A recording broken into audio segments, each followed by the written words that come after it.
Hello, I'm Dan. I'm Simon. And this is the Wikicast, a podcast where Wikipedia takes us to a random article each week and we talk about what we find. Simon, what are we talking about this week? This week, Daniel, we're talking about the Yonahlossee salamander. Brilliant. I know, I couldn't have asked for a better article. Just what I always wanted. It has everything. It is a reptile. Right. Its name, its name alone, the Yonahlossee salamander. Right, where's it found? It is found in the United States in the southern Appalachian Mountains. The common and specific name is of Native American origin, meaning Trail of the Bear, which sounds like a martial arts tournament. Yeah.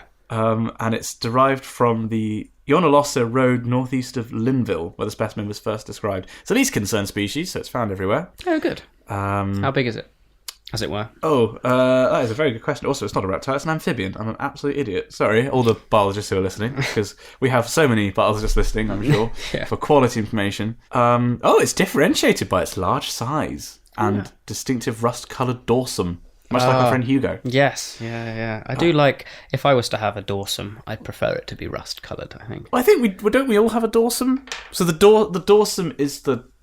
Like in a shark, the dorsal fin is the famous one, isn't it? Yeah. So I feel like, isn't the dorsum just your back? I don't know. It's It's like the fancy Latin word for back, in the same way that like fish have pectoral fins, which are basically their tit fins. Yeah. Because pectorals are your chest muscles. But I think dorsal's your back. I'm getting it's the upper side of an animal or the back in humans and similarly erect organisms. What about if they're floppy? I don't know. I mean, you're in a world of trouble then. Okay, in the Appalachian Mountains, you say? Yeah, which is a place. So that's the northeast of America, I believe. It was one of these one of the early areas colonized by Europeans, and I know basically nothing about it other than it gives its name to an amazing suite of music by Aaron Copland. Oh, really? Which I was amazed because I introduced the chapel choir chat to it, and nobody had heard of it. Like someone was like, "Is this Lord of the Dance?" Yeah. No. I mean, I'm not going to lie. I'm not. So it's a ballet. There's a ballet that Aaron Copland wrote called Appalachian Spring, which is about 25 minutes long. So I think it's similar in length to like Rodeo, which everyone knows like the hoedown from. That's the dum da dum da da da dum da dum dum. Sounds quick like a podcast actually. But yeah, and it's this amazing suite in I think it's 7 or 8 parts, and the penultimate movement is the same tune as Lord of the Dance, which is a much older Quaker song. Okay. And it's really good. Yeah. Like I really like Copland. It's weird in that like a lot of my likes in music, classical music, are like Handel, Palestrina, Bach, and then Copland, because I feel like Handel and Bach typify like the Baroque style, whereas Copland is just so American. Yeah, it's like the early form John Williams in a way. Yeah, it was like my discovery of Billings. Bill Billings. Yeah, or Billy Billings. You've already heard of, dear readers, because that's what, of course, you now are, despite the fact that none of you read this podcast. According to Wikipedia, the Appalachian Mountains once reach elevations similar to those of the Alps and the Rockies. Oh, wow. But they shot down quite a bit after naturally they lost their erosion. Yeah, exactly. It's very pretty, though. I'm just looking at some pictures. I must admit, when I did a American history module at school, which was one of my favourite classes actually. I think it's the history of the US is really interesting, but I definitely remember like what that you were talking about with as far as kind of early colonizations goes. Yeah, man, it's not a part of history that I know terribly well. Despite the fact isn't it strange actually that like for British people, one of the most significant things we ever did, sort of the modern history of the world, was colonize America. And yet, as a nation, we know very, very little about it. We know about what went wrong. It's also one of the later colonizations. So as far as it being documented, you would have thought that there would have been far more. But I think purely due to the events that happened, it's certainly not a priority for it to be taught in the British education system for sure. You know, I mean, as someone who spent a considerable amount of his youth in Australia, the importance of learning Australian history is colossal, and it almost becomes slightly laughable because you focus on, I'd say, maybe 3 years of your kind of primary historical education through, I'm going to say, years 5 to year 8. A tremendous amount of that is taught about, or focused on rather, the history of Australia. it doesn't really have enough history to span 3 years worth of school. It's so, it's so relatively short when you think about, when I remember being at school in either the Netherlands or the UK, both of which had a British curriculum. We'd be doing a different month would be, like Edwardian, Tudor, Viking, Egyptian, ancient Greek, they give you like a really nice spread where we didn't really get much of that. Well, it was interesting. There was a study done recently where they think that Aboriginal people might have arrived in Australia much earlier than they thought. I think it might have been like 60,000 years ago or something. Which the way it was put into context for me was that if you imagine all of Aboriginal history as a clock, then white people arrived something like 3 minutes to midnight. And, that's when we think about there's not much history. Of course there is. It's just not written down as we think of history. Yeah. And that's the other thing too, as far as we're taught about the kind of atrocities that were committed to the Aboriginal population by kind of white settlers. But as far as actual kind of Aboriginal history, there wasn't a tremendous amount. There was certainly times where we'd have to go away and actually go out into the bush. And we'd meet kind of like an elder, and he'd tell it, he'd talk to us about like dream time, and we'd be going like coastal walks, and he'd be pointing out things like how he kind of navigates and what you can and can't eat. There was one where we basically went through kind of like a bush tucker course, and he would be saying like, yeah, this is what we normally do, and that was fascinating. But as far as actual history goes, it wasn't a kind of a tremendous focus, which was always disappointing because that was my favorite part.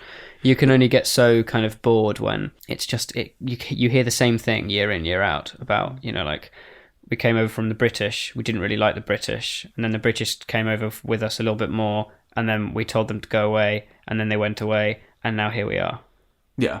Like basically condense that into a single couple of sentences. That's the extent of what we learned.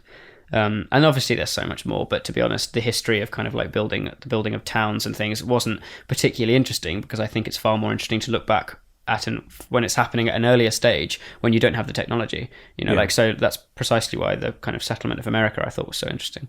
Also, it wasn't just the British, you had the rivals with the Spanish and the Dutch and the French. The French in the south, yeah. I mean, it definitely like when I went to Florida, that was the impression I got, was that like it was a place that was colonized. Basically a place that was colonized after more technology had been developed. And it felt kind of like it shouldn't be there. It was very strange. I only got this in Florida because I went there for space camp. I won this competition. I went to NASA in Florida and Texas, and sort of had 2 weeks there. And when we were in Florida, it felt like we were intruding on nature. It was really strange. I never felt that anywhere else, possibly because Europe is just so old. Although, do you reckon that people from like sub-Saharan communities in Africa who have been there for even longer, do they come to Europe and think, well, this seems a bit new? I guess they must do. I mean, I suppose it's so different that maybe it's not seen as new. Yeah. I mean, unless you would if you took them to like a modern, a new kind of residential complex, then I would imagine they'd say so. But if you took them to Hadrian's Wall, or Stonehenge, or something like that, they'd probably be like, oh, okay, it's just. They're not going to be. Different. This is a new build. Yeah. Bloody new people coming in. They're not even obeying the regulations. Yeah. It's like a really weird episode of Grand Designs. Can you imagine what Kevin MacLeod would be saying upon like the people who were originally building Stonehenge? This husband and wife have decided to build a stone monolith on an area of swampland, and she's wanted to play project manager. Like, their budget is 12,000 denarii. Yeah. Like Claudius is doubtful. Yeah.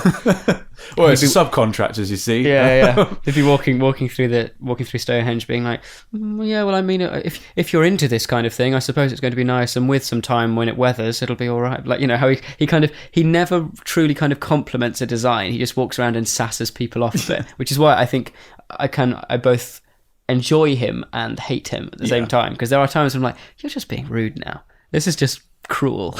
It's like I can just imagine him like sort of looking to Stone Age camera, and of course they're over budget. Yeah. And then walking off. The windows haven't been installed, and then it's just like the what are they called? The individual like large stones that form like an arch kind of thing. I don't know. It's like, I love that was an incomplete design. That was a Grand Designs episode that just went over budget. And it didn't have the budget to put the windows or the central heating in. There was meant to be a pool in the middle, and they just never got around to it. I know that the Heelstone, Friar's Heel, or Sunstone are the most important ones, but they were the ones that were found. Do you know that, or did you just Wikipedia? To be fair, I did know that. I just couldn't quite recall the name. I thought it was something to do with sun, because that was the point. Yeah, it's a calendar. Yeah.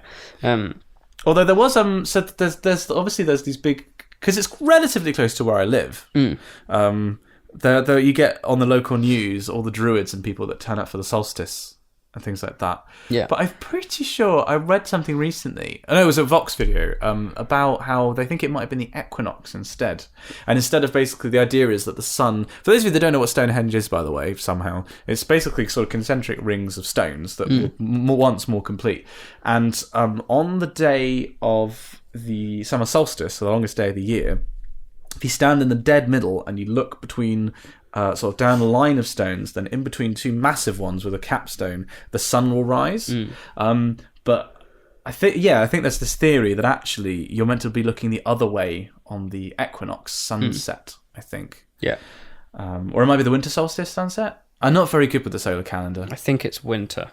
It's super interesting, though, because it's still... very much up for debate as to how these stones got there. Because they don't come from anywhere nearby. They're from Wales, I think. And to transport of that sheer size, they're tens of tons. Mental. Yeah. There's so many kind of. And when can you actually? Because I don't know off the top of my head. Can you Google when it was made or believed to be created? Because also, I suppose it was in stages. It wasn't all at once. Stonehenge 1, circa 3100 BC. So it's about the same time as the pyramids, I think. That was around 3000, wasn't it? Something like that.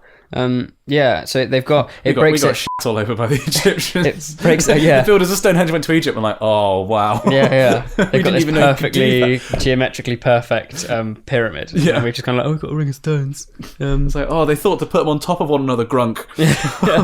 Why didn't we think of that? They haven't got gaps in it. They're like, what's in the middle? A king. No! Yeah. That's crazy. Stop it. They are cool, though. And it's not... And, there's henges all over the UK. Yeah, it's like the biggest. Avebury is the biggest, I think. And I've been there. I rolled down the ditch there once when I was a kid. No, fair. I meant to. I wasn't just particularly clumsy. I used to work up in North Yorkshire, which is where my father's side of the family's from. The Moore clan. I used to work at a place called Swinton Park, and on their grounds, it was kind of like a hotel come country club now come stately home. Right. It's the residence of Lord and Lady Massam, and as we'd walk there, a lot of the times for like jobs, whether if we were entertaining in certain areas of the estate, I'd have to go away and work at different places. One of the places was called Druids something. That's going to really bother me. I can't remember the last bit of the name. Coccyx. Druids Coccyx. I think it might be Druids Temple. Right. Or something like that. But it was basically, you go there and it almost looks like a Stonehenge in miniature, and it's all in this kind of huge, kind of like almost like a valley in miniature.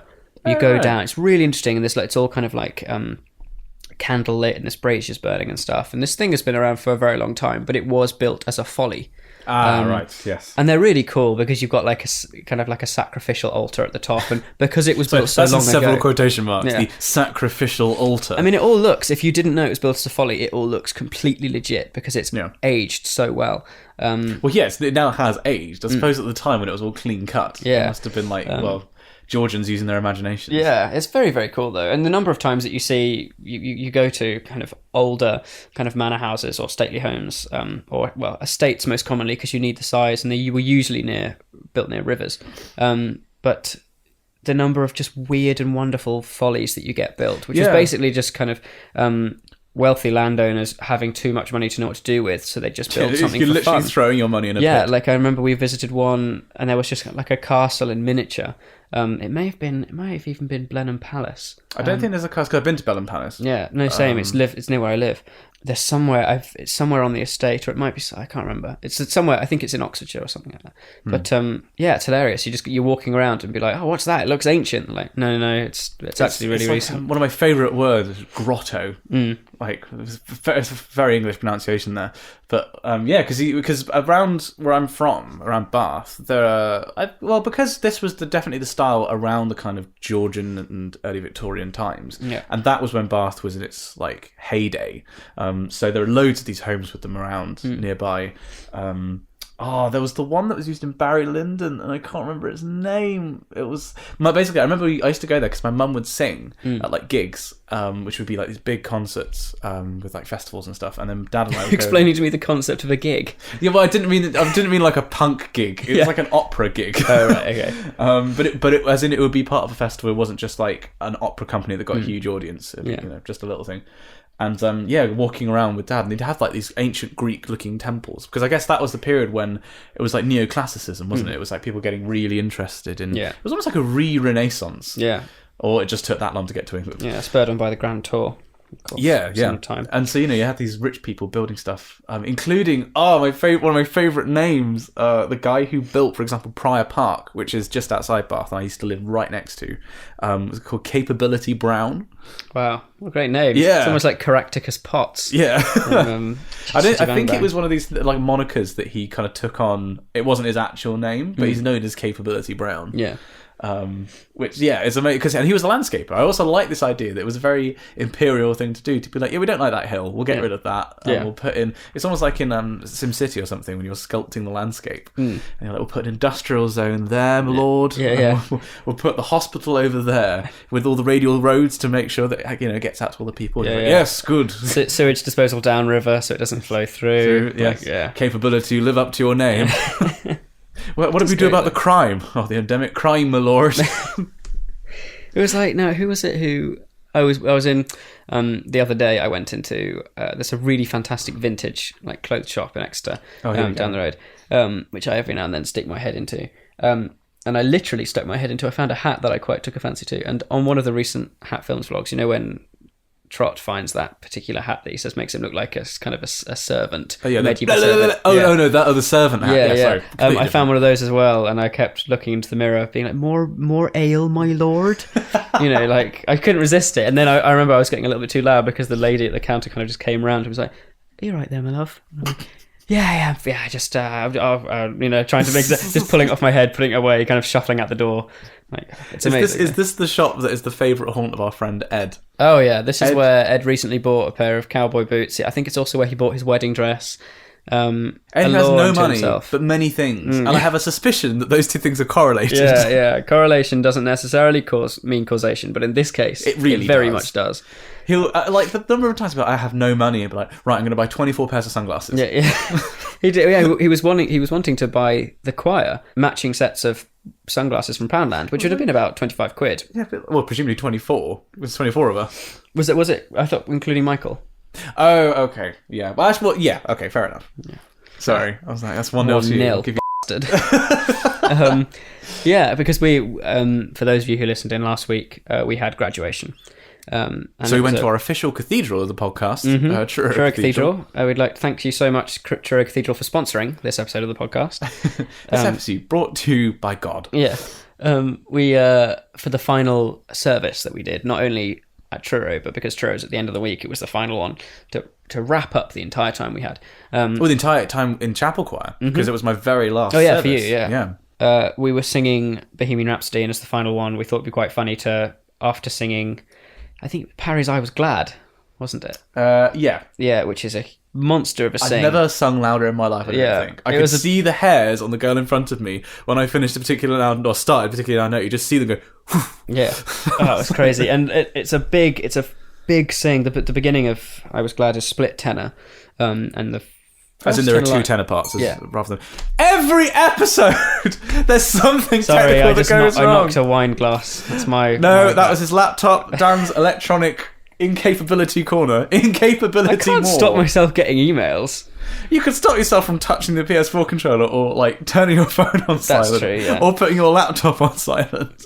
Don't wiggle your way out of this. Sorry, I should let you use your laptop from now on, shall I? Mine's running code in the office. Okay. I'm a busy boy. Okay. I'm on my phone. This is our first mobile episode, just so you know. Our first. It's my first mobile episode, you Anyway, yes, what Dan means by split tenor is that instead of having just the tenors are split. Yeah. Instead of just having soprano, alto, tenor, and bass, there are 2 tenor parts. Yeah.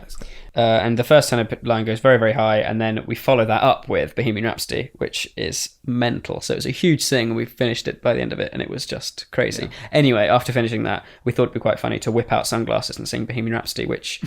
Those of us who were singing the melody, i.e. first tenors plus Ed, we did, and it was hilarious. What else did you do during that particular performance? You weren't wearing any trousers, Dan. Oh yeah, no, that was another thing. We did. We did trouserless Truro, which was quite fun. Where under our cassocks, all the guys and some of the girls, fair play. I think most of the girls actually. Yeah, didn't wear any trousers, which was so. If you don't know what cassocks are like, imagine Star Trek uniforms. They're like that kind of thing. They're like an all body kind of thing, but they're like robes. If you don't have them done up at the front, because they do up slightly to the side, but if you don't do them up, you look like an aura from Harry Potter. They're kind of like wizard robes, and they're completely opaque. You don't know what's underneath. Yeah, and you typically wear another kind of white flowing garment over the top called a surplice.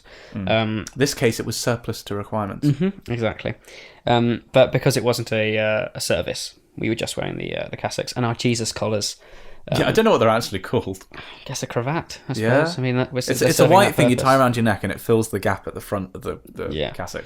But we call them Jesus collars. Yeah, because it's easy. I mean, they're actually they're ideal. If you look at a choir like King's College, Cambridge, for instance, they don't wear them except for the choristers who wear ruffs.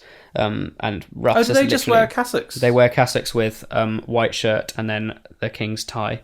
But because either some of us there'll be a day where one of us will forget to wear a white shirt, or just for uniformity's sake, we can just stick a collar on and hide. If in doubt, assume sins. people are morons. That has been, I found, a very, very good rule in life. Yeah. It was such a good week. It was really, really fun. Very, very busy, very tiring, but we did nice. We did 8. Well, you did 19 performances. Yeah. In the space of 8 days. It was good, and it's all as choral scholars. It's all paid for, which is really, really great. Not only do we, the bus down to Truro is all sorted for us and our accommodation, but also like per service, there's a fee, and it's quite nice. It's not something we do for the money. No, but no, it's not nice at to all. be paid, but yeah, it's not a huge amount. It's certainly not something we do for the money when we know people personally who are graduating. Oh yeah.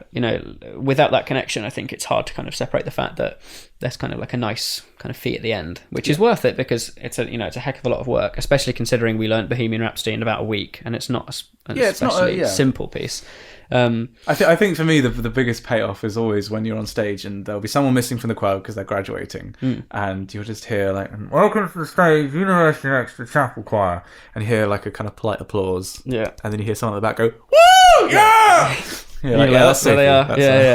But it was really great. We've consistently had at least one or two people who got so into Bohemian Rhapsody that one guy give a standing ovation. And like one man standing shook ovation. Michael's hand and was like absolutely blown away, and it's done wonders for the publicity. If you'd like to hear it, you can watch the video we did, which we did talk about already, didn't we? Yeah. And there is another one coming of nearly said the alternative title. Yeah. You Are the New Day. Yeah. As opposed to the alternative title, it's like You Are the New Day. Brackets. You Are the Nude Gay. Yeah. It's an awesome piece, and this is the first time that we've done another arrangement which is written for double choir. So normally we just do S-A-T-T. B. Whereas this one is S-A-T-T-B-B, but also then there's a whole other choir that does this kind of backing kind of sound. It's really, really nice. I'm actually really interested to see how that video comes out because I haven't heard it yet. Yeah, I have so many things to edit. Well, this actually brings us neatly on to what we did last night because I'll leave that till last because in my to edit part at the moment, I have a music video for Mima, which was done about a month ago, but she's not fussed because she's Mima. I have a whole week of the vlog. I have 80,000 subscribers Q&A. I have 3 episodes of Crash Course Cryosphere. I have our trip to Malta last year. Yeah, which I will do. I will do. I have... There's another one that I still need to do. Oh God, I'm having a complete blank. There's Last night's one? Yeah, and then, there's also last night's one where Dan and I got made up by our friend Lily. Yeah, which was so much fun. And in a way, I felt like this will be going out way after this podcast does. But I feel like we tried to put a serious purpose to it. In that, it is a little bit of a clickbaity title. It's going to be us getting our makeup done by Lily. It's just a fun video. I don't think that's clickbaity at all. No, I hope not. Yeah. But it's literally describing what the video is. Yeah. So, but as in, it's more sensationalist than I normally do. Like it's more lowest common denominator, if that makes sense. And that it's not got anything to do with science. Well, not just that, but also like it's an inherently like, oh, this is what you people want to see kind of thing. I don't know. I think it's a bit pessimistic. Well, I guess I worry about this as a YouTuber. I worry about doing content. What do you do? That's too... Sorry. I worry. No, I don't think you do you? I don't worry. Yes, you do. I worry. No, you don't. Back me up on this, guys. Right, Dan no one else says worry. It's worrying. It's not. It's not worrying. It's worrying. Oh, it's not you. I'm feeling worried. I'm not worried. feeling worried. Do you see how ridiculous I sound? No. Worried. That sounds perfectly normal. I'm worried. That's crazy. Anyway, I'm worried. Write into us on a postcard about... I'm sorry, should I spell that with like a Y in it? I'm worried that... No, just spell it as it normally is. There's no need to change the spelling. Just pronounce it properly. Old English with Simon. Oh, God. Crazy. I suppose you are West Country, so you're a little bit backwards anyway. I am worried. Yeah. If you were truly West Country, you'd be saying worried. So I don't know where you get worried from. I reckon it might be my mum. Interestingly, Liv is convinced that mum has a really thick West Country accent. Do you hear it? No, not at all. I don't think so. No. To me, she sounds very posh. Yeah, I think she sounds just... To you, she sounds normal. Yeah. But I be worried about, as a YouTuber, that I do content that is crowd-pleasing and doesn't have necessarily an inherent worth of its own. Yeah. And like, because whenever I make something, I want there to be a point. I want it to be either like you're communicating science, I'm educating people about what it's like to do a PhD, answering people's questions about that, I'm telling people about good books. There is a definite point rather than haha, let's just do a prank and make people laugh. Yeah. Like certain YouTubers. And sorry, it's a silence. It's a purely audio medium, but you can feel the shade. I like the idea of my content standing up on its own, and I worry that. Thank you. That video comes across as a little bit too. Yeah, populist. It's just I think the only reason it's appearing as populist is because it's not. It's vastly different to all the other content you do on that channel. Yeah, but I still think it has a tremendous amount of worth. Well, and we made it have a tremendous amount of worth because it isn't just us getting a mocap done, because we wanted to convey the point about gender roles in society with it. Yeah. And I feel like I'm not overly worried about it. Yeah. What was that word that you said the previous time that really janked you off? Oh yeah, poll. Yeah, it's so hard. There's this. Anyway, the point that was wanting to be conveyed was very easily conveyed, because all you need to do is talk about the first question we asked Lily was, why do you wear it and what do you see? And to be fair to Lily, she did a tremendous job, because better with you than with me. Dan comes out better. Not only in the makeup, but in her conversation, she's just finished a degree in sociology. Yeah. Which she absolutely smashed. And she wrote her dissertation on, I can't specifically remember, but it had a lot to do with gender roles and women in. I think she used a lot of stuff about the drag industry. I suppose. So race. She's super knowledgeable about it. And sorry if I just completely interrupted you. By the way, I just moved my microphone. I think that was really loud. Very fair. Sorry. No, that's right. Yeah, and I honestly, not only the kind of the process of being made up, but also Lily's kind of conversation through it, and I found it really, really interesting. I hope it conveyed a point. I would be very surprised if it didn't. I think it's very, very hard. But you have to remember, people are morons, and I feel like people are going to miss the point of it. You're sounding very, very like CGP Grey? No. Who directed Transformers? Michael Bay. Yeah, that's a Michael Bay attitude. You need to come at it with a Nolan perspective. Yeah, People we can need to think. talk about that. Oh yeah, But, we do need to talk about that. But just to conclude this point, like in my experience on the internet, if you don't make something completely crystal clear, you will get people that miss the point spectacularly. And I think it also doesn't help when you're dealing with an international audience, because we will put messages across kind of just assuming that people think like us and have the cultural knowledge that we do, and you'll make references to things that might be lost on people if they are not from, like, particularly a Western culture. People will sometimes willfully, I think, but often just sort of miss the point, and you kind of have to really spell it out. And I don't like saying that, but that's just sort of been my experience with the comment section on YouTube. And that's possibly because the majority of people who watch it, because you get 80,000, say for the sake of argument, you get 100,000 views on a video, you will get maybe 1,000 comments, and that means that there's 99% of the people that watched it probably got it and just didn't, were like, oh, all right. Yeah. But then it's the people that don't get it that, will leave a comment. It's the negative feedback. It sounds louder in your head, but also people are more likely to write it. Yeah. But yes, we should talk about Christopher Nolan's Dunkirk. Oh my giddy aunt. Yeah, wow. Perfection on screen. I was absolutely blown away. In fact, the day we saw it, we came home, tried to convey how we felt in words, didn't really manage it. You disappeared off to Pixel Girl's house. I stayed here, made some dinner and put the soundtrack on, just listened to that on loop. I then called my parents and told them how important it was for them to see it, and then just last night, so literally they heeded my advice, and within 2 days had gone as a family to go and see it. And it's just a masterpiece, a visual masterpiece. The editing and the sound is fantastic as an exercise in visual storytelling. It's unbelievable. It really shook me up, I think. Well, I mean, we went in with very different expectations. I think I was being, as in this podcast, I was being quite pessimistic, because basically I really like Christopher Nolan's early stuff. The Prestige is a great film. Obviously, The Dark Knight is great, and I think Batman Begins is underrated. But I thought The Dark Knight Rises was overblown, and then it got to Interstellar, and I didn't think it was very good. And I was like, oh, Nolan, you might have jumped the shark a little bit. And then, so I was kind of going into this being like, I want this to be good. Yeah. But I deliberately didn't watch like the later trailers. I think I watched the teaser. I hadn't listened to any of the soundtrack. And I was just like, right, come on, impress me, please. And my God, did it. Yeah. I think the thing that disarmed me the most was the lack of 3-act structure. The fact that it basically was just a continual escalation. It was a bit like, there's a really experimental film called Wavelength, which is just about a screen that compresses and you zoom in on one object for the entire hour and a half runtime.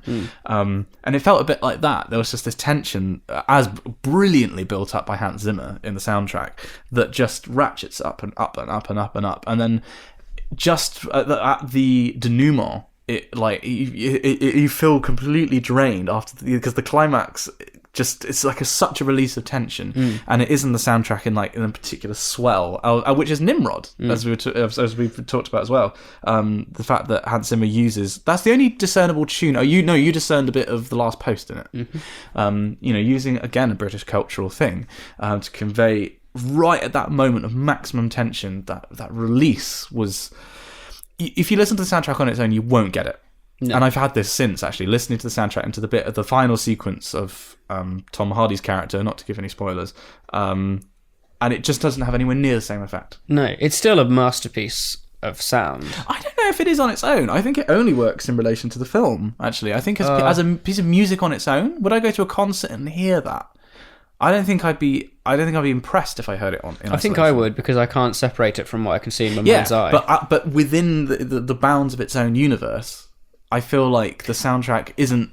I think the only way for to be able to comment on that, though, would have been us listening to the soundtrack before we'd seen the film. Yeah. But that was one of the reasons why I didn't see it, or listen to the soundtrack, because I knew that if I listened to it and I was like, oh, this sounds like just boring Hans Zimmer stuff. Like it completely works with the film, and it's very much a film soundtrack that adds to what you see on the screen, and the whole is greater than the sum of its parts. Yeah, and I feel like on its own, it's relatively drab.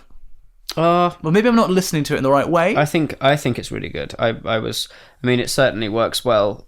Certainly works better, rather. with its kind of visual companion, because that's why it was written. Yeah. So you can't really fairly separate the two. I still think, though, when I came home and was listening to the soundtrack, really enjoyed it. And in fact, I enjoyed it because I was very conscious of the fact that when I was watching the film, I knew that the score had been really highly praised, and I didn't want to focus on it too much for it to then detract from what I'm seeing on the screen. But equally, I wanted to listen to it enough that I could try and pick out little kind of clever things that he'd done. So being able to listen to it kind of in isolation and really focus on what he's actually doing with the music, I had more of an appreciation for it. Learning that he'd recorded Christopher Nolan's pocket watch. Yeah, as the constant ratcheting up of the tension, because you hear this from the very beginning. Yeah, you hear this ticking. It sounds like a pipe bomb. Yeah. And it's Christopher Nolan's pocket watch. And so I don't know if he just was like, I'll leave it overnight with a microphone. Yeah, we'll just get like 12 hours of it. Yeah, I have no idea. But very cool. Yeah, and just like cinematic. Yeah. I can't. I really. I mean, I feel like we know a lot about films, contrary to what some people in the YouTube comment section thought. We do know quite a bit about films. You know nothing about films. Oh, hang on, I watched the video. Yeah, you do know something about films. Yeah, thanks. Yeah, we do know quite a bit about films, and we're relatively articulate about it. But I am really struggling to communicate how I feel about this film, and that's just how good it is. A testament to the film, in that I think some things that the only way that you can explain to a friend or a member of family how good it is they've got to see it, because so much of why the film is so good is the way it makes you feel, and how it just stretches and warps your emotions throughout the ride. You know, like the whole watching the film is like going on a roller coaster ride, and you're just going up and up and up, and when you just think that you're about to kind of come over the precipice, you round a corner and you're going up and up and up again, and then it just hits you. Bomber. Yeah, like it was a fantastic piece of work. The one thing which I have heard in criticism and I've yet to rebut fully in my head is whether it needed to be told in a non-linear way. And I think it adds to it by being told in a non-linear way. And I was right with my guess of what the numbers meant, because I looked that up afterwards. And in a way, it's quite an experimental approach. Yeah. Because people online, interestingly, on like Rotten Tomatoes, the negative reviews seem to basically be people saying like, "Oh, it's typical Nolan just doing his non-linear storytelling. He has to shoehorn this gimmick in." I was like, I don't think it's a gimmick. No. I think it effectively conveys the story, and I think, as we talked about when we left the cinema, it makes you engage with the film more. Because it treats you as an intelligent person. You are asked to unpick this. And I think because you are more hands-on, you've got a puzzle to play with. You're like, oh, hang on, more right. hands-on. Hands. Very good. Yeah. Actually, that was my favourite comment on the soundtrack on YouTube was, we Germans are very good. We give you the story, and then we also give you the person to write the music. It's like, that's edgy, but I like it. Yeah, that's pretty good. There's another comment, I think, on that same video where it was saying, I don't know whether Christopher Nolan is the Hans Zimmer of film or Hans Zimmer is the Christopher Nolan of music. Like, it's... they're brilliant pairing. Well. Like, it's just... Yeah. Also, it wasn't the same DP as the Dark Knight and Dark Knight Rises, which was Wally Pfister. It was considerably less close, which made me think it was different. It was the same DP as Interstellar, which was a Dutch name, which I can't remember. But the cinematography was, in a very non-flashy way, stunning. Yeah.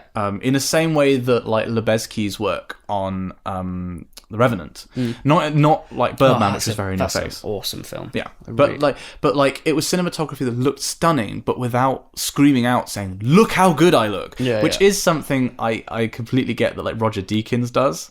Sorry for those of you who don't realise, I'm a bit of a fan of cinematography. The every shot was really beautiful, and the penultimate shot, which I don't want to spoil it, but it is something You'll know on it when fire. You see it. Yeah.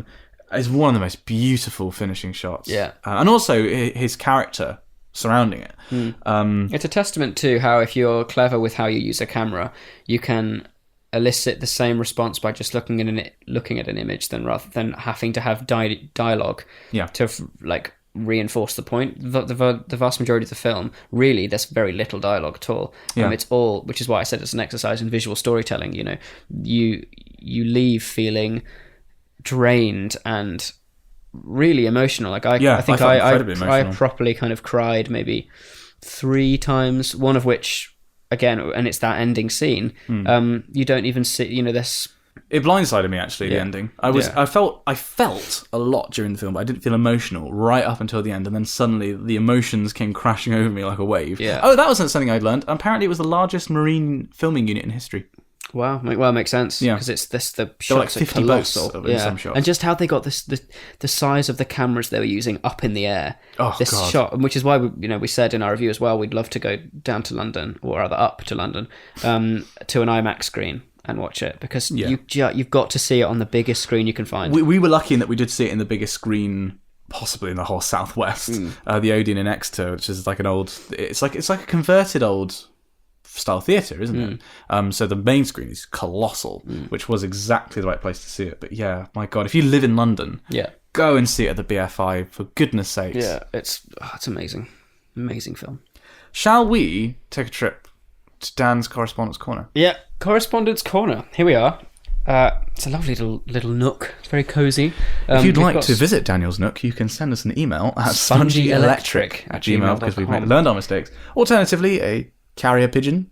A carrier pigeon. If you just whisper in its ear, "Find Simon and Dan," and then release it into the air. Send it to the Citadel. It'll find us. It might find us. Equally, every chance it won't. So we have the first one, after picking up from last week, is from Jamie JX93, who was one of our first yes, I remember. Yeah. He's thanking us for reading his email. He was a little dismayed that he failed to proofread his original email, as Dan commented on, regarding the lack of commas. This hopefully being rectified in the email. Yes. I'm like, it has. This is much better. Very proud. Note: he's an English literature graduate, while I only have an A-level in English lit. Fair play. Then there is an incredibly lengthy questions about the UN, which for time purposes, as we have a lot of emails to get through, we shall read, but we shall read off air. Yes. As the I look forward to that much. One. Yeah, no, it's going to be really good. I have just given it a quick scan, and it's excellent, so we'll do it as soon as we've finished. Right, so our next email is from Tyler Rooker. Egg puns, it's titled. So I hear you two like puns. Right, we're going to fly through this. How did you know? Here we go. I'm waiting for these to be excellent. Well, here you go. Don't jump the gun just yet. Well, let me tell you that I'm not yoking around when I say that I'm super egg-cited to tell you my excellent and extraordinary egg puns, which will hopefully meet your pun expectations and will crack you up. Why egg puns? Exactly why I chose them is unclear, but I expect that it will be explained in the near future. I do like to experiment a lot, or maybe I'm just going through an existential crisis. Jesus Christ alive. This is amazing. I can't even begin to imagine the expression on your face as you read this. Probably exasperation mixed with exhaustion. But I'm sure you'll be happy to know I've run out of egg puns, so I shall exit now and bid you farewell. Huge fan of the pod, by the way. Hang on, I'm going to stand up. Very good. That's the standing applause. A standing ovation. Well done. Glorious. That is well done. A very short and to the point email from Jay Wright. I've got to say, guys, I absolutely love listening to you and watching you guys. You're really funny and your genuine friendship is endearing. Oh, thank you, mate. That was meant for Rhett and Link, I think. Oh, yeah, damn. I have only 2 points to make. I need more Dan in my life, so now that you're finished for summer, might I suggest pulling your finger out your arse and getting on with it? Thank you, Jay. I have got stuff planned. And then his second point, speaking of pulling fingers out of arses, I eagerly await the erotic fanfiction, Jay. Oh. Now, it's good to know that at least I've got Jay's vote. Oh, man. I am thinking of doing something come... don't when the academic year starts again, so come September, because I should be having the number of things that I'm doing this year through uni I think they're really going to be quite interesting. So if I was to do anything, it would be then, but we shall have to see if I have time. Hey guys, my name is Sebastian. Hello, Sebastian. Quevedo. Oh, and I live in Costa Rica. It wasn't too bad. I think you probably did all right. Yeah, and I live in Costa Rica, a tiny-ass country in Central America. I absolutely has no adore... military. I think it's the only country in the world that has no military. And also it pledged to be carbon zero by 2018, along with Norway and New Zealand. Good guy, Costa Rica. Well done. A tiny-ass country in Central America. I absolutely adore your podcast. Your constant banter is extremely funny to me. Simon, I love your channel. It actually has inspired me to peruse my love for physics. Probably pursue, thank you. But sure. I'm currently on my last year of IB. Good man. And was wondering if you have any university tips for a prospective physics student. Also, I love Dan and his magnificent forehead. Thanks, Seb. Thanks, mate. There's enough to go around. Well done for struggling through the torture that is IB. It's so worth it in the end, but my God, does it kill you for 2 years. In terms of applying for physics at uni, I think I mean, I'm a slightly different case, I suppose, because I think Oxford is a very theoretical course, but I think good advice generally is to focus on your maths. The physics side of things is pretty easy. Certainly for me, I found the maths much more challenging. So focus on your vectors, matrices, calculus, and if you haven't done imaginary numbers, it'd be worth looking at those. And then basically, as with any kind of science subject, the key thing is to practice, practice, practice. So the more questions you do, the more you'll understand it. That's my standard advice. Yeah, no, that's good. We've got another one here from Elizabeth Brown. Hello, Elizabeth Brown. Hey, Simon and Dan. I'm a very enthusiastic reader, in inverted commas, very nice, of your podcast. It's such a bloody brilliant idea for a podcast, and you both make me properly laugh aloud, which doesn't happen very often. Big thanks for making me so happy. I also love your channel, Simon. I've been watching for a good year or so now, and it's just been awesome seeing how you and your channel have grown and developed. I'll send you the money soon. Thank you. Bloody well done for everything. Bloody hell, said Ron. I hope I can meet you both one day and tell you all this to your faces. I would also, and this excites me, I would also very much like to knit Dan a jumper. Oh, wow. Simon can have one too if he likes. I'm just too much work. You're so much smaller. Yeah. It's basically knitting for like a teddy bear, so it wouldn't take long. So I have only 2 questions for you both. What colours jumpers would you like? And also, would you consider enabling community contributions on your videos? I'd love to be able to write captions for your videos, including the podcast, so that those of the hard hearing can enjoy them too. Excellent idea. A very good idea. We'll definitely enable that. And also, jumpers. Oh my god, yes. That sounds amazing. Simon, do you want a jumper? I love it. I think maroon. Oh, damn you.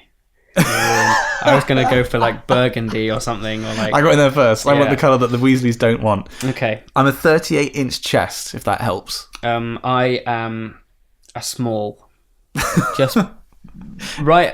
Imagine like a prepubescent girl. Yeah, then you're pretty close. Except you won't have to worry about the breasts, so we're fine there. Gosh, a colour. I don't know now. Crikey, gosh. Green. Okay, green. Green. There Dark you go. green. Extra green. Yeah. Bleed green. Hashtag bleed green. That is incredibly kind of you. Good grief. Yeah. Oh my god. I mean, obviously, that's a lovely request. Can we make further requests as to what the jumpers will have on them? I think they need to have they need to be Weasley-esque, right? They should have like a big S on yours and a D on mine. Can I have a big D on mine as well? No. Just a big S on my chest, please. That is amazing. Thank you so much. I mean, if you've got the time and you want to do that, that would be amazing, and we'll definitely wear them in videos. 100%. If we do, you'll get your own video, I think. Oh, for sure. And I used to, again, because I'm a cool person, I used to be quite a keen knitter. My gran taught me, mainly because I asked my mum to teach me, and she basically turned around and said, "You're not cool anyway. I'm not teaching you how to knit." And my gran was like, "No, I'll teach you." I love your mum. Yeah, she's pretty great. Whereas, thankfully, my gran took my request seriously. Yeah, I really enjoyed it. In fact, for the IB kids out there, I don't know if it's usually a common thing for most IB schools, but you're not some cool point, anyway. To be fair, she was spot on. Each year, in your first year and your second year, you'd go away on TOC camp, which is Theory of Knowledge camp. Oh wow, you really were cool. Which was a compulsory thing for IB students to go on, and it was focused for the top part of the course. Anyway, while I was there, we were there for maybe 3 days. Throughout all of the kind of lectures and activities and whatever I was doing in the evening, which usually meant me just kind of sitting with the philosophy professor and just kind of talking about stuff that he wanted to talk about, which was super interesting.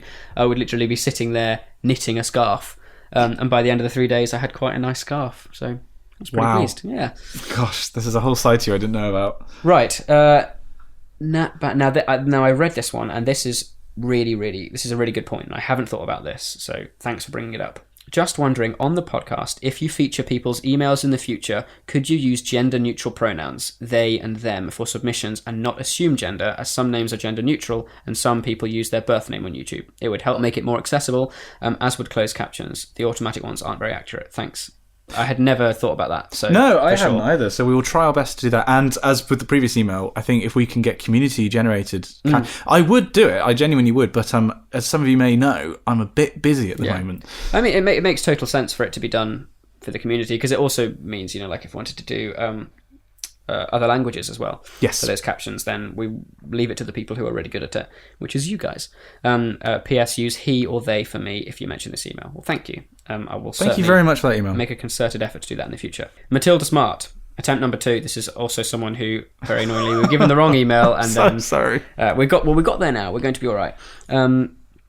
Right, I'm going to kind of fly through these because we've got some fan fiction to read at the end. What? I really want to get to those. Oh yeah. Oh my god. They're awesome. Keep listening, folks. A couple of questions and requests. Although I'm a few years off uni, I've been looking at Exeter for undergraduate degree in English and Theatre Studies combined. Would you recommend Exeter, especially for that kind of subject area? I definitely would.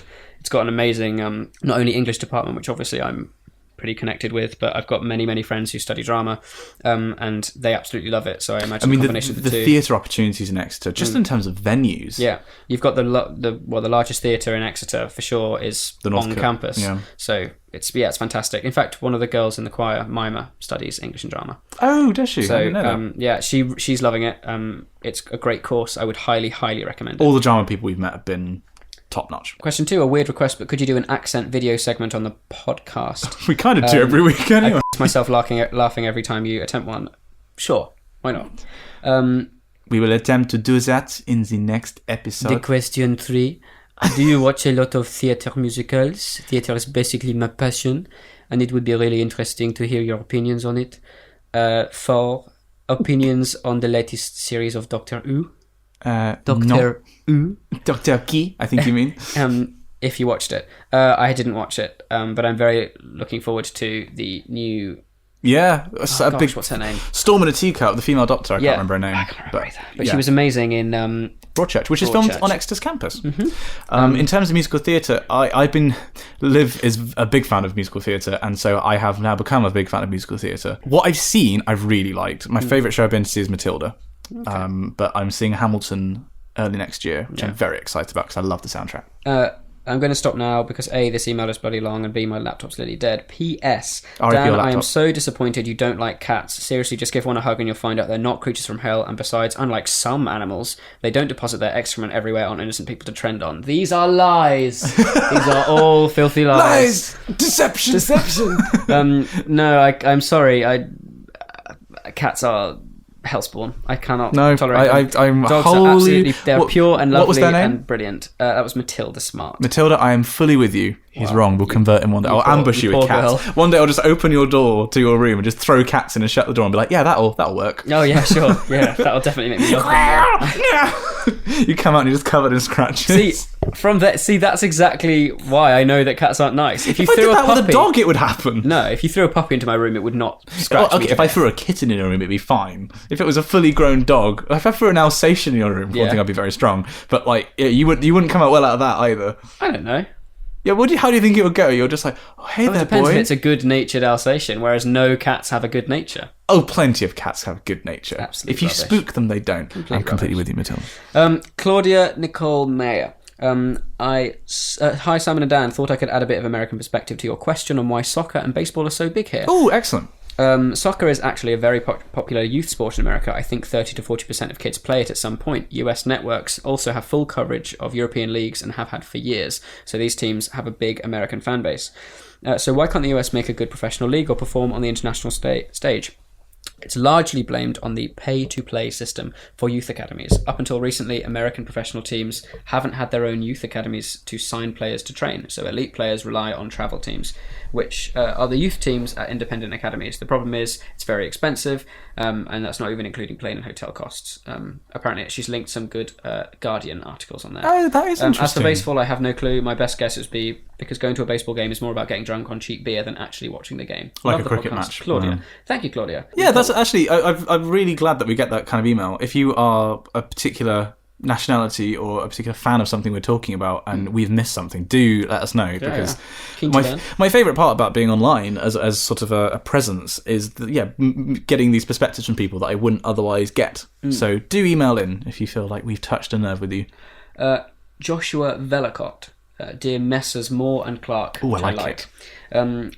After having Simon's podcast both inspire my study and put me to sleep, your voice is narcotic. It's intended as a compliment for the last 4 years. I don't think he means narcotic. I think he means narcoleptic. I also don't think he means podcast. I think he means your channel, because he's had it for the last 4 years. But also, I don't think my voice is a narcotic. That means he's being like, that's not a good thing. No. I think he means narcoleptic. Yeah. I have found your podcast a perfect travelling companion for my way to and from work. Your tangents are the highlight of the show, and Dan is an excellent co-host. Oh, thank you, mate. I was surprised to learn how young he is, considering his advanced age. Huh? I'm confused. You were born at the age of 6. I'm 20.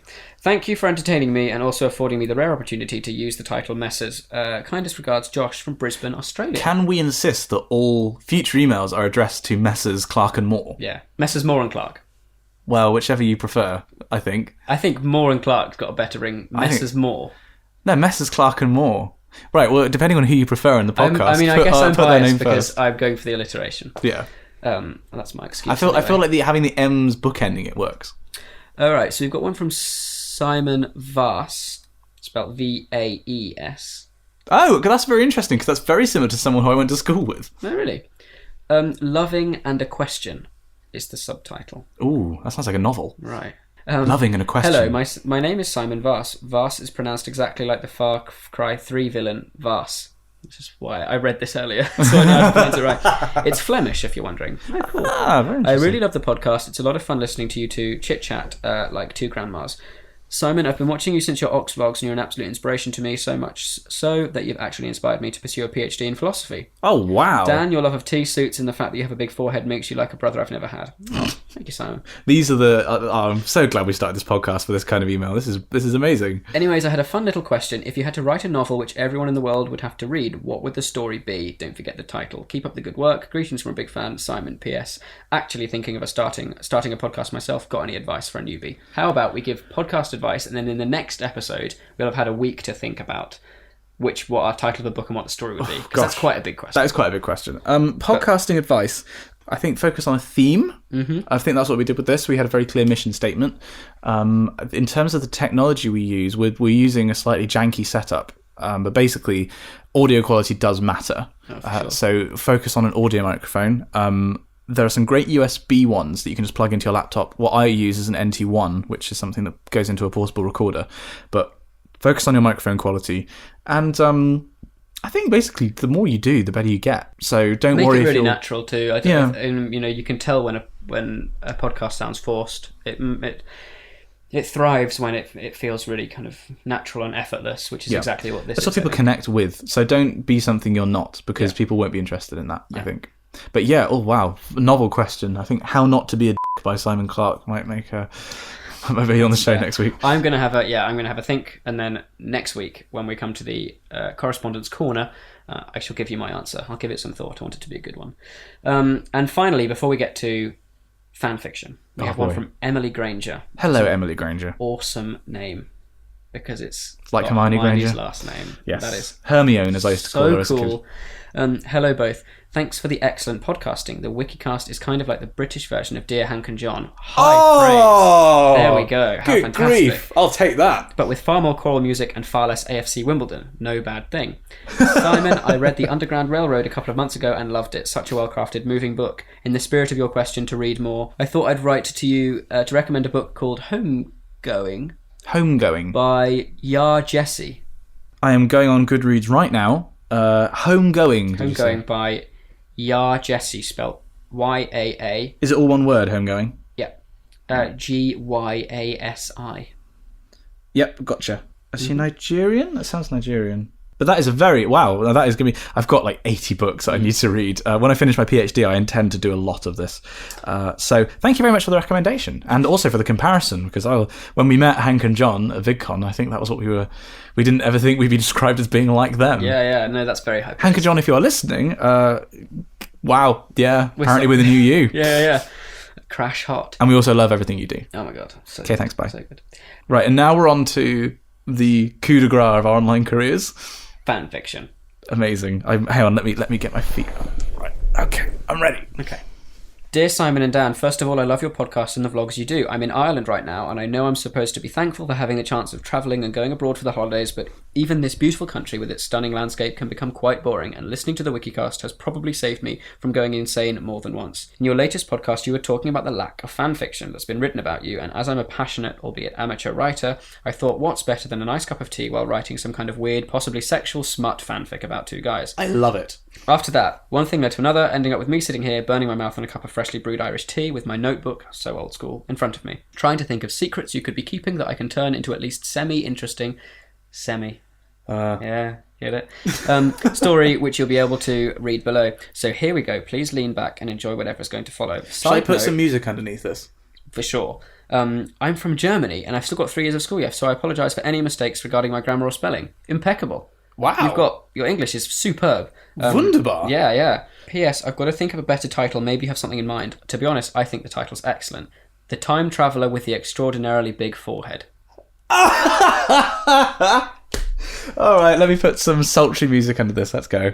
Chapter 1. There are chapters? This is the first chapter, but I've read this already, and it's awesome. How many chapters are in the email? Oh, it's just this is only one chapter, but it's going to be more. Like a story by correspondence. I love it. I love this. Can this become a regular thing? For sure. This is really good. Okay. It's amazing. Sorry, I'll bring the music back in. Right, go. It started to rain as he was walking down the streets of Exeter. Looking at his phone while raindrops landed on its screen, Simon noticed that he'd been working on his PhD for much longer than he'd anticipated, which was something that he was happening a lot lately, mainly because he didn't really have anything else to do besides sitting around, playing video games, watching movies or series and occasionally going for a run. Sure, he had a girlfriend, but she was away for work over Christmas and New Year's Eve, so he'd have to spend the holidays alone as well. Usually he loved putting up Christmas decorations and buying presents for his loved ones, but especially the latter was quite hard this year because there was simply no one who would appreciate his efforts. Oh! He reached his apartment, searched for his keys and stepped into the empty flat. Technically it was big enough for 2 people, but since his last flatmate had moved out after he'd graduated, he'd lived alone. Usually he didn't really have a problem with that, but recently he'd been feeling lonely a lot. When he went into the living room, he saw his sports gear and suddenly felt the need to go for a run. He put the shirt, pants and shoes on, grabbed his keys and his phone and left the apartment. It was October, so it had already gotten quite dark outside. Alright, my only complaint there is the use of gotten. That's an Americanism. Oh, okay. Well, it's all sounding great. You'd never guessed that you were German. My goodness, This is amazing. The weather was perfect for a run, he thought. It wasn't too cold and he really didn't mind the light rain. He looked at the landscape beside him, impressed by the beauty of the trees, small rivers and the light of the buildings of Exeter in the background. He was so caught up in his thought that he'd almost got a heart attack when he heard a very soft but frightening noise coming out of the small forest to his right side. At first, he thought he'd only imagined it, but then he heard it again, a little bit louder and more clear than before. When he heard the noise for the 3rd time, he was certain it was definitely a sound coming from a human, or at least something human-like. He was frightened, but he still stopped and thought about what he should do. The smart option would be to keep running and ignore it. But what if someone needed help? What if it was a kid? Maybe they were injured. After a few seconds had passed, he finally found the courage to go into the woods and search for whatever it was that had made these noises. He didn't happen to carry a flashlight. He went for a run. I'd be very surprised if he carried a flashlight. So the light coming from his phone had to be enough. After a few minutes of searching, he'd almost given up when he suddenly heard the noise again. But this time, it was only a few meters away. He was sure of that. Still hoping that whatever he was going to find wouldn't be human, he slowly moved in the direction it came from. When he passed a few more trees, he saw something lying on the ground, partially covered by some leaves. But as he moved towards it, Simon noticed that the something was rather a someone, wearing clothes that looked like they were from the 19th century. They were torn and dirty, so he couldn't really tell, but it was definitely not something anyone would wear today. The person in front of him wasn't moving, so he carefully converged towards him and kneeled down to get a closer look, exactly as he had imagined it. This was a human, a young man around the age of 18. Around the age of 18. At least to be honest, it could have been 16. Yeah. He's 20. He'd guess. He had slightly curled brown hair, which was wet, and quite pale skin, which was covered in mud, just like his clothes, which were in fact very extraordinary. Very slowly, he reached out and softly touched the man's throat to check for a pulse. It didn't seem to be stable, but at least he could feel something. Just when he wanted to remove his hand, the young man opened his eyes, and in the very moment Simon looked into those brown eyes, he knew he was up for some weird stuff. Yet he had no idea what was about to begin. What a story! Oh, is that it? Yeah. Oh my goodness! I'm a time traveller. I love that. Wow! I'm like a budget Doctor Who. That's so cool. I love this. Is from Hannah. I think that it's is really good. Extraordinary. I want to see where we go. I want to go on an adventure. I want to know more. I want to know. Brilliant. I want to know. And your more. English is incredible. For someone who's still got 3 years left of school. Wow. If you fancy more practice, then by all means keep writing. We'll definitely read this out every week. This can be like our bodega. Yeah. Oh my god, yeah. Alright, so that's that one. We're now going to go in a different vein. Oh, there's more not fan as fiction? smutty. There's one more. That wasn't really smutty. I thought that was remarkable. That was like Orson Welles level smut. And this one's a little bit shorter. It's 2 chapters, but each chapter is 2 paragraphs long, so it'll be fine. Right, sorry. So I'll put some different music under this. Let me just settle back in my chair. We need some like smooth jazz. Okay. Like imagine a film noir. Editing kind of Simon, put in the smooth jazz now. This is from Joshua Baker. It's titled You Asked For It. It was a quiet afternoon on the serene island of Exeter Uni. Students and faculty walked down the many streets, browsing shops and perusing pubs as they went on their respective daily routines. At this time, a slight, stoic lad by the name of Dan Moore worked tirelessly in his respectable flat. He was a twig of a youth. Thanks, mate. Balanced only by the humbly omnipotent weight of his forehead. That is a glorious phrase. I love that. I'm getting that on a t-shirt. Which currently glistened with sweat. You see, Dan was a hopeless romantic and hoped to impress his longtime best friend and housemate, the prestigious Simon Clark, with a candlelit dinner prepared by his own hands. It gets weird, okay? Are you ready? I'm so ready. The meal was also meant as a token of love, for Dan had decided that he could wait no longer. From the first time he'd met Simon at chapel choir and absorbed the melodious tones of the physicist's voice like drops of mild honey. Ooh. He was instantly struck with an insatiable thirst for him. The only thing standing in his way was the fact that he knew Simon had his eyes on another. Seconds later, the door opened, and the door to the house slammed open.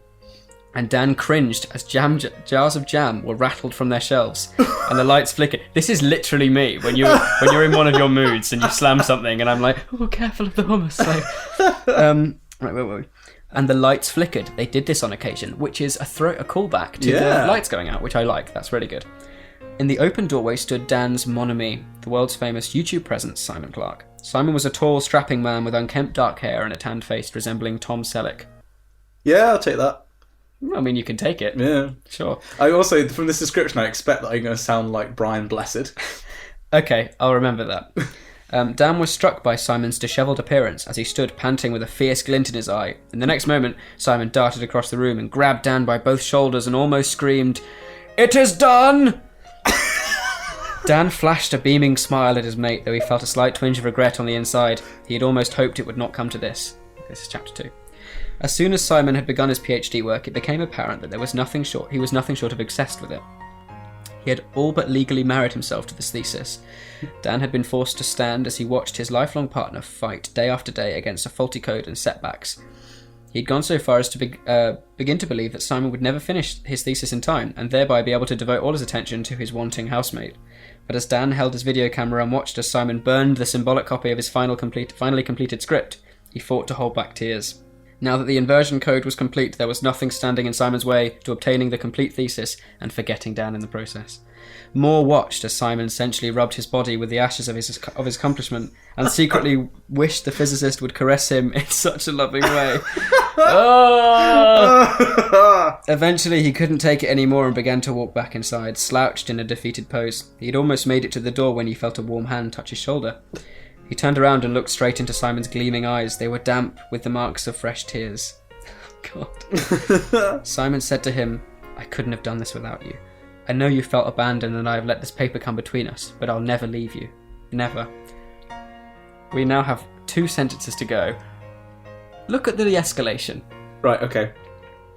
"But I will never leave you. Never."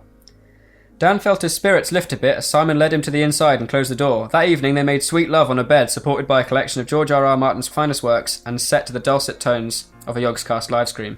To be continued. Oh my, wow.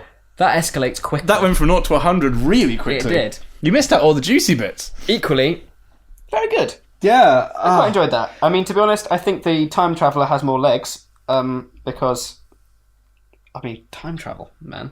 Wow. Oh, good grief. We're putting our fan fiction authors against each other. We have multiple fan fiction authors. So that was from Joshua Baker, and the other one was from Hannah in Germany. Hannah and Josh, top lads. Top lads. Absolutely top lads. Thank you.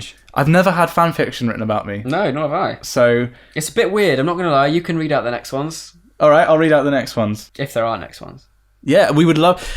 weird as this is, and I hope this podcast is gradually getting longer and longer. We want to keep it at about an hour in length-ish. Yeah. So Wow, that's might become a regular feature. If you like the fan fictions, then do let us know in an email. Yeah. Or if you're watching on YouTube, in a comment. And we really do appreciate all the correspondence we get. Also, we've noticed that quite a few people have been leaving us reviews on iTunes. That really helps, Podbean. guys. Thank you. Massive help. So if you can take some time out and leave us a comment, constructive criticism, totally fine. Yeah, if you don't like something we do, tell us. Yeah, let us know, because we're wanting to improve. I'm certainly really enjoying doing this. So. Yeah, I really am. Yeah, but thank you so much. It means so much to see, I check all the emails, and when I open it and I see that we've got, 13 unread letters of correspondence, it's a really nice feeling to know that people enjoy listening to us. And, especially after such a short period of time, you guys have got on board and really connected with the podcast, and it's basically just like you're in a sitting room with Dan and I. Yeah. And I think that's really great that there's 1,000 of you in here. It's rather